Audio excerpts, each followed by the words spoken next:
ہم کریں گے ہر مظلوم کی حمایت۔ السلام علیکم، میں ہوں حورین فاطمہ اور آپ دیکھ رہے ہیں حمایتی نیوز HD چینل۔ نظر ڈالتے ہیں آج کی اہم خبروں پر۔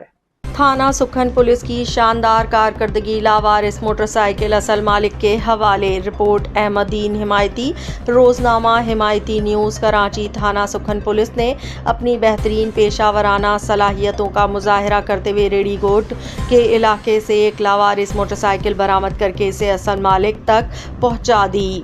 تفصیلات کے مطابق موبائل PS سکھن SPE 494 کی نفری، جس میں موبائل آفیسر سپاہی غلام حسین سولنگی، PC شوکت علی حمایتی، PC اختیار احمد اور DPC محمد اشرف شامل تھے، اپنی معمول کی ڈیوٹی صبح 8 بجے سے رات 8 بجے تک کے دوران علاقے میں گشت کر رہے تھے کہ انہیں ایک لاوارث موٹر سائیکل ملی۔ پولیس ٹیم نے ذمہ داری کا مظاہرہ کرتے ہوئے موٹر سائیکل کے مالک کی تلاش شروع کی اور کامیاب کوششوں کے بعد موٹر سائیکل نمبر KOD 7120 کے مالک ذیشان قریشی ولد محمد اسلم، رہائشی بھینس کالونی کو تلاش کر کے موٹر سائیکل ان کے حوالے کر دی۔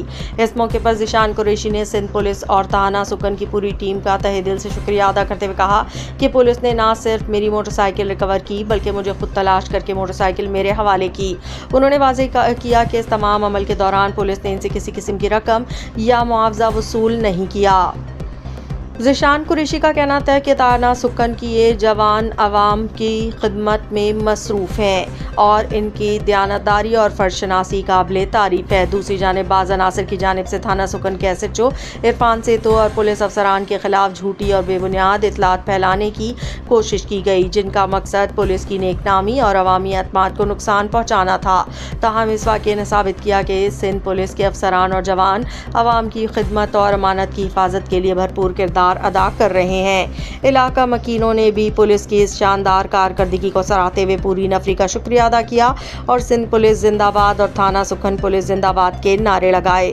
روزنامہ حمایتی نیوز ہمیشہ حق اور سچ کے ساتھ کھڑا رہے گا اور ہم ہر مظلوم کی آواز بنیں گے، خواہ وہ وردی میں ہو یا عام شہری۔